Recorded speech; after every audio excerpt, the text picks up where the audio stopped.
Kita baru nyetop nikel saja sudah digugat sama Uni Eropa. Dan ingat, sekarang 51% mayoritas Freeport itu sudah milik kita. Kita mendapatkan 51% apa mudah. Butuh nyali juga. Orang-orang seperti itu kan nakut-nakuti suruh saya bayangin yang ngeri-ngeri gitu. Saya nggak bayangin, ngapain bayangin. Semua sudah diatur yang di atas. Tapi ya itu, kalau ditakut-takuti udah baik, waduh nanti jatuh. Saya nggak jadi presiden lagi. Nggak jadi presiden lagi, jadi rakyat biasa lagi. Oh, dulu nggak rakyat aja. Saya kan juga rakyat biasa. Ya, pokoknya intinya itu kan memberikan gambaran Jokowi itu bukan seorang pemimpin yang kuat. Ternyata bukti menunjukkan Jokowi itu pemimpin yang kuat, prinsipnya kuat dan tidak mudah goyah. Jokowi sebagai seorang Muslim, dia mengatakan, dia tidak takut karena apa? Dia mengatakan semua toh sudah ada yang mengatur. Ini hanya opini arus bawah, opini dari masyarakat kebanyakan. Opini hanyalah sudut pandang. Assalamualaikum warahmatullahi wabarakatuh. Salam sejahtera untuk kita semua. Cuplikan yang kita ambil yang tadi kita tayangkan di depan tadi menurut saya menarik. Itu disampaikan Jokowi di hadapan ya barisan relawan Jokowi di Bogor Ahad kemarin tanggal 18 Juni ini. Menarik, Jokowi mengatakan bahwa untuk menceritakan di hadapan pendukungnya itu, untuk mendapatkan, untuk memperjuangkan saham 51% untuk Indonesia di Freeport, itu perjuangan luar biasa. Ancaman, teror, terus menyertai perjuangan itu. Dan ancaman yang cukup serius adalah Jokowi akan diturunkan dari kursi presiden, akan dilengserkan. Tapi Jokowi mengatakan tidak takut, saya terus maju sehingga akhirnya perjuangan itu berhasil. Nah, ini menurut saya apa yang disampaikan Jokowi itu sebenarnya bukan sesuatu yang aneh.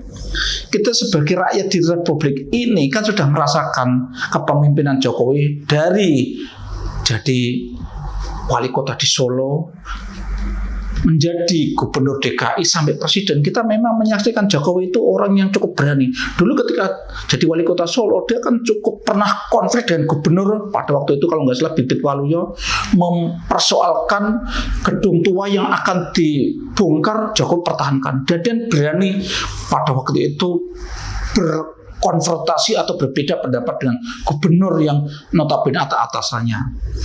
Terus kemudian banyak hal yang kita menyaksikan Jokowi memang punya nyali besar, termasuk menurut saya nyali besar Jokowi itu ketika bagaimana WTO itu tidak memperkenankan Indonesia itu mengolah hasil alam itu diolah sendiri. Kalau nggak salah masalah nikel ya, itu diolah di sini.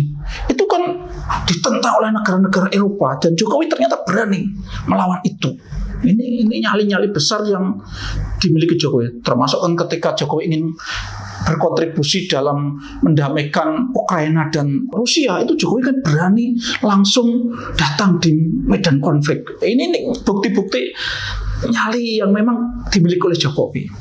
Dan memang Jokowi itu dari sisi fisik itu kan orangnya kurus gitu ya, penampilannya juga biasa-biasa aja gitu kan, tapi ternyata punya nyali besar. Sehingga memang dengan penampilannya sederhana itu ada orang yang keterlaluan kadang-kadang dengan kata-kata yang tidak sopan, mengatakan plonga-plongo, dengan mengatakan ya pokoknya intinya itu kan memberikan gambaran Jokowi itu bukan seorang pemimpin yang kuat. Ternyata bukti menunjukkan Jokowi itu pemimpin yang kuat, prinsipnya kuat dan tidak mudah goyah ketika diancam dengan berbagai ancaman.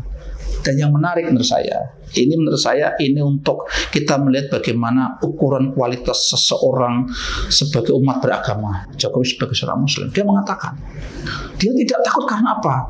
Dia mengatakan semua toh sudah ada yang mengatur. Kedua, dia tidak takut diturunkan dari jabatan presiden. Dia mengatakan, kalau kembali ke rakyat ya nggak apa-apa, saya berangkat dari rakyat. Ini menunjukkan Jokowi memang seorang idealis. Dia tidak semata-mata mengejar jabatan. Dia tidak semata-mata hidup ini untuk sebuah kenikmatan dunia. Karena dia tidak takut kehilangan jabatan itu demi sebuah prinsip.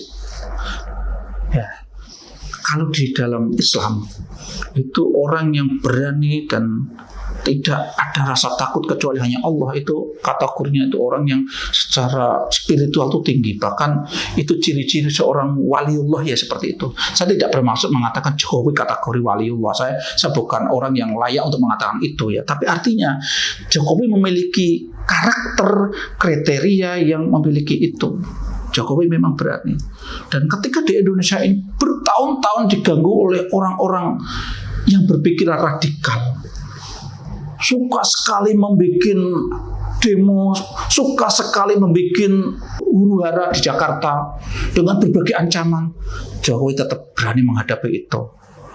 Bahkan dibubarkan. Padahal sebelumnya, ya mohon maaf ya, Pak SBY, mereka tuh tumbuh subur zaman Pak SBY. Pak SBY itu kalau menurut saya kan memang tipenya, ya mohon maaf, tidak seberani Jokowi. Pak SBY itu sangat kalkulatif sekali untuk mempertimbangkan bahwa bagaimana kekuasaannya itu bisa dijaga sehingga nggak punya nyali besar. Dan Jokowi yang sering direndahkan, sering diremehkan itu ternyata terbukti memiliki nyali yang cukup besar. Maka kita tidak heran ketika ada musrah di Gelora Bung Karno, Jokowi kan sempat pidato.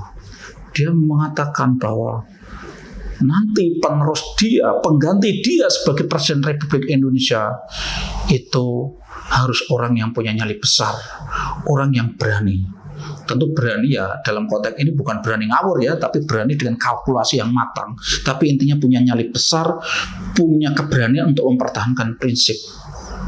Lalu dia menggambarkan betapa tekanan-tekanan itu memang begitu besar. Negara-negara Eropa, negara-negara Barat termasuk Amerika, itu dalam sejarahnya kan sekian tahun, puluhan tahun itu kan suka sekali mendikte, suka sekali ikut campur, suka sekali mengatur negara lain. Termasuk bagaimana negara-negara itu mengelola kekayaan alamnya. Sehingga kalau negara itu tidak dipimpin oleh seorang pemimpin, baik itu namanya raja, baik itu namanya presiden, yang berani, yang punya prinsip kuat, mesti bisa diatur, diacak-acak. Sampai ideologi pun diatur, ini diatur, akhirnya semuanya diatur. Mereka dengan gampangnya membuat kriteria terbuka begini, kriteria demokrasi begini, kriteria menjadi pasar terbuka seperti ini. Mereka bikin kriteria yang menguntungkan mereka, kadang tidak menguntungkan negara ketiga, seperti Indonesia. Dan sekarang Jokowi ini dengan prinsip yang kuat, dia membuat prinsip-prinsip yang memang tidak menguntungkan negara-negara Eropa itu, sehingga sampai digugat di WTO. Dan ternyata Jokowi punya nyali besar dan berani melawan. Maka dia sangat pesan, presiden yang menggantikan dia harus punya prinsip kuat dan harus punya nyali besar. Dan kelihatannya memang pilihannya jatuh ke arah Ganjar. Ya semoga aja betul bahwa Ganjar juga punya nyali yang sebesar Jokowi. Karena memang negara Indonesia itu negara yang sangat besar, dengan kekayaan yang luar biasa. Sehingga kemungkinan negara lain itu sangat berkepentingan, ingin ikut campur, ingin menentukan arah kebijakan, itu jelas besar sekali kemungkinannya. Ini kalau presidennya itu hanya mempertimbangkan yang penting aman, mempertimbangkan bagaimana dia tetap menjadi presiden tidak diganggu, udah habis. Maka memang betul menurut saya, Presiden Indonesia, negara yang dengan penduduk 270 juta ini, dengan wilayah yang begitu luas, ini harus dipimpin seorang presiden yang berani. Dan tidak hanya berani, presiden yang juga punya idealisme. Dan yang terpenting lagi, tadi saya katakan, karena sebagian besar rakyat di negara ini adalah Muslim, dan kemungkinan juga presiden-presiden yang akan datang adalah seorang Muslim, ya memang yang terpenting adalah presiden itu punya keimanan yang kuat, punya akidah yang kuat, sehingga Dia punya nyali besar karena dia menyandarkan semuanya kepada yang di atas. Dia menyandarkan semua nasib takdir itu kepada Allah Subhanahu wa taala. Ini penting. Jadi jangan dianggap remeh. Jadi beberapa orang yang kadang menghina Jokowi, seakan-akan Jokowi itu dianggap orang yang tidak, bahkan dikatakan PKI, tidak, seakan-akan bukan kategori seorang muslim yang baik. Dalam hal ini kita harus mengakui Jokowi ternyata masuk dalam kategori orang yang memiliki keimanan yang kuat, orang yang memiliki ideologi yang kuat. Orang yang selama ini mencaci maki itu belum tentu. Kadang mereka itu kan mencaci maki, mereka demo itu kan kadang karena ada yang memberikan imbalan, ada yang bayar. Jadi artinya mereka melakukan sesuatu bukan karena disadarkan kepada Allah, tapi disadarkan kepada bohir-bohir, biasanya kan bohir-bohir, kepada cukong-cukong yang membiayai, yang memang targetnya ingin mengganggu Jokowi. Ya bisa jadi bohir-bohir itu dananya dari luar negeri, yang kita katakan tadi, bahwa luar negeri itu memang punya kepentingan banyak di negeri ini, sehingga dia mengarahkan kekuatannya untuk mengancam, kekuatannya untuk mengarahkan agar kebijakan itu sesuai dengan kepentingan mereka. Kadang kan seperti itu. Banyak sekali di antara kita tuh dimanfaatkan untuk seperti itu. Maka sekali lagi, pertama, kita apresiasi kepada Jokowi yang memang telah membuktikan, telah menunjukkan selama dia menjadi pemimpin di negara ini, dia menunjukkan keberaniannya dalam memegang prinsip. Kedua, kita tentu ingin apa yang dipesankan Jokowi itu menjadi pegangan kita bersama, bahwa presiden yang akan menggantikan nanti, kita juga berharap presiden yang memiliki nyali yang besar, punya keberanian yang besar untuk mempertahankan prinsipnya yang benar, untuk memperjuangkan idealisme yang dimiliki. Cukup sekian. Assalamualaikum warahmatullahi wabarakatuh.